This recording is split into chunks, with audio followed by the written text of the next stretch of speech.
And to be quite honest with you, I'm disgusted. I'm disgusted with Sue Bird. If a league can sell playoff seats for the price of a latte, is that growth or a warning flare? Tonight, we're unpacking why a WNBA legend just lit the fuse, how ESPN's biggest voices poured gasoline on it, and why one name keeps landing in the blast zone: Caitlin Clark. Buckle up, because the numbers, the narratives, and the optics aren't telling the same story. It starts with a simple claim that sounds harmless, until you follow the thread. Viewership down. Ticket prices slashed. Crowds that look full, but only after some frantic discounting. Stephen A. Smith says the league misses Caitlin's gravity. Shannon Sharpe agrees. Then Sue Bird pushes back, hard. She says the framing is wrong, the focus too narrow. The league bigger than one star. And suddenly the conversation isn't just about attendance, it's about identity.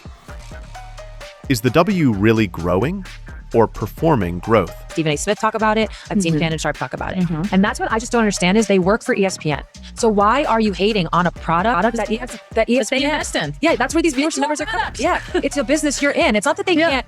And by the way, it's not that they can't be critical of certain things. They can have their opinions. But that's where I don't understand. Caitlin Clark did something rare. She didn't just bring basketball fans. She brought everyone else. Casuals, families, people who hadn't watched a women's game in years. That's not a normal bump. That's cultural gravity. The expectation, fair or not, was that the surge would spill into the postseason. Then she's out, and the league has a choice: hold prices and accept the optics, or lower prices, fill seats, and protect the brand. They chose the second.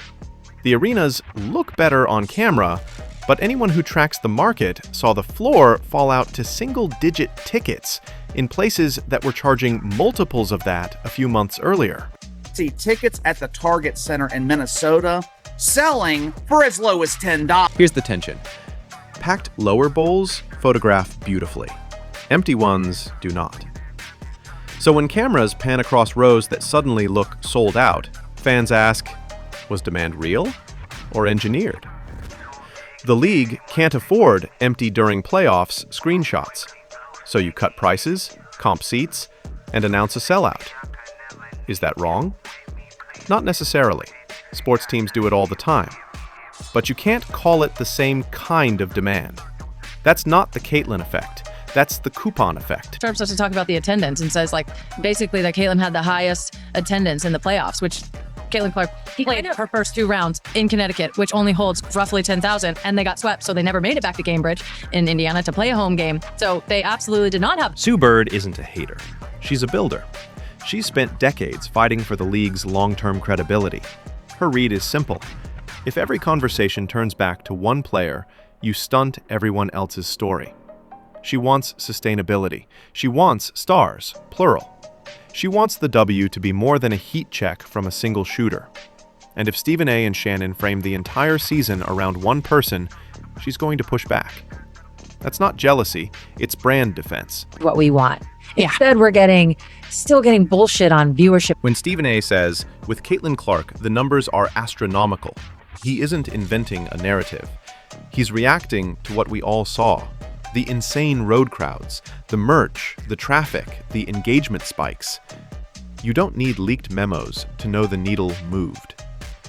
So when Bird counters with, the games look full, critics answer with screenshots of listings priced at fast food money. That's where this debate gets messy. You can have filled seats and fragile demand at the same time. One picture tells a story. The price tag tells the truth. Into the Liberty Games, they're full. It looks full in Vegas. It looks full every single place that you go. TD Garden sold out when Caitlin wasn't playing there for a race. Fans aren't dumb. They saw the pre-Clark ecosystem. They saw the surge. They see the gap now. If you tell them, no, nothing changed, these crowds were always here, they feel gaslit. And once fans feel gaslit, they don't argue. They leave. That's the nightmare scenario. Not that people disagree about strategy, but that the audience decides the conversation is dishonest. You guys take a look at the stands. All the seats, even the courtside seats, are empty. Women's basketball keeps running into the same wall. The best argument for the league is competitive parity, collective excellence, and a deep roster of stars. The best driver of attention, however, is magnetism. One or two personalities the casual audience will follow into any building. Those two truths crash into each other every postseason. You hear it in Sheryl Swoopes' skepticism. You hear it in Bird's caution. You hear it in the way veterans talk about earning it. But markets don't grade on fairness. They grade on gravity. There is a Caitlin Clark effect on all of basketball, and especially on women's basketball ratings. Kudos to her. She has elevated an entire sport. It's not either or, it's both. Use the gravitational pull of a megadraw to onboard casuals, then retain them with layered storylines. Rivalries, redemption arcs, veterans versus upstarts, coaches on the hot seat, small market versus super team. The NBA learned that with Jordan, then Kobe/Shaq, then LeBron/Curry. You don't apologize for singular stars. You industrialize them while building the universe around them. Nonsense about things that Caitlin was doing wrong when, in my personal opinion, she was doing nothing but going out there and playing great basketball every night and ignoring the hate that was coming to her from all sides, not only from... Lowering playoff prices works. Once. It patches optics. It calms headlines. It buys time. But it also trains the customer. The minute fans believe, if I wait, the price will crater, you've devalued the calendar. The postseason is supposed to be the premium. If your premium is cheaper than a Tuesday in June, your signals are scrambled. That's not just a revenue problem, it's a story problem. Premium events must feel scarce. Scarcity cannot be faked twice. See, WNBA playoff viewership down now that Caitlin is out. And is that somewhat factually accurate? Yes. It's not accurate. Viewership numbers with Caitlin Clark are astronomical. She is a big draw. Yeah. She brings in all the things. We know. Who's right?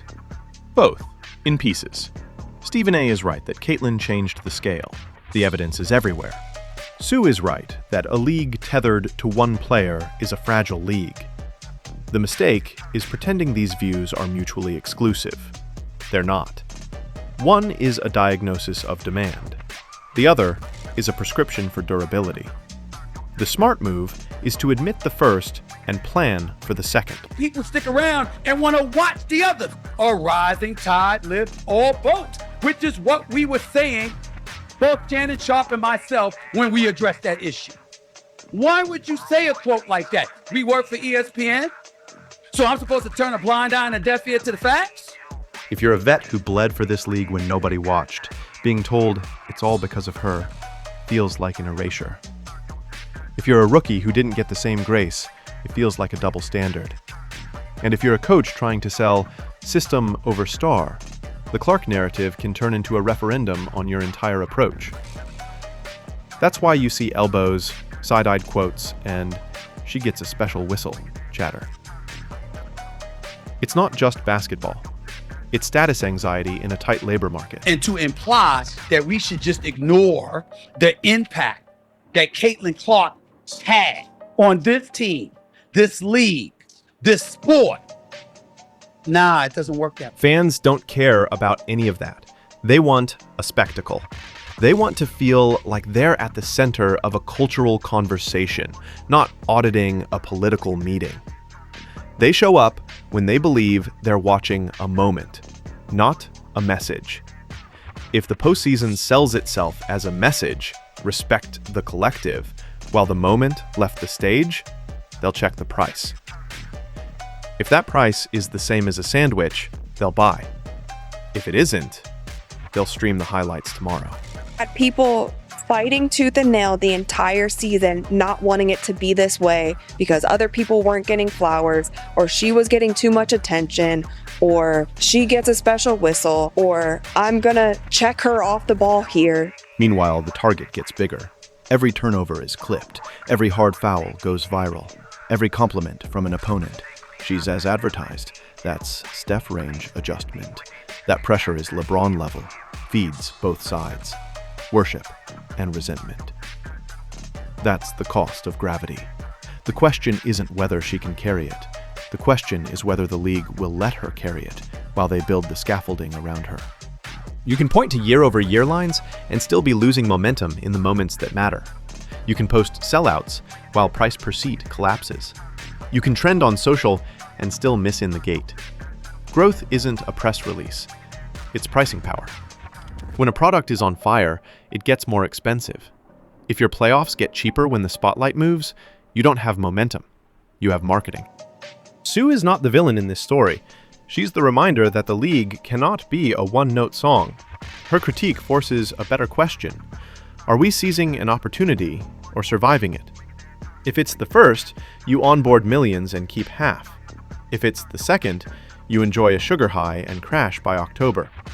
The league's response to this exact moment will answer that. Regardless of whatever noise has been out there. So when you show that you're able to perform in the face of adversity, to me, that is the true testament to growth. So, no, this isn't about blaming Caitlin Clark for cheap tickets. It's about admitting she made expensive ones make sense. When she's not there, the market tells you the truth. You can spin the camera. You can't spin the checkout page. The W can take that as an insult, or as a blueprint. Build the stage higher. Keep your premium, and let your biggest magnets do what magnets do. Pull everything and everyone up with them. If you're still here, you care about the game, not the spin. Do me a favor, drop your read in the comments. Is this engineered demand or sustainable momentum waiting to be built? Either way, the off-season won't be quiet. Subscribe so you don't miss what happens next.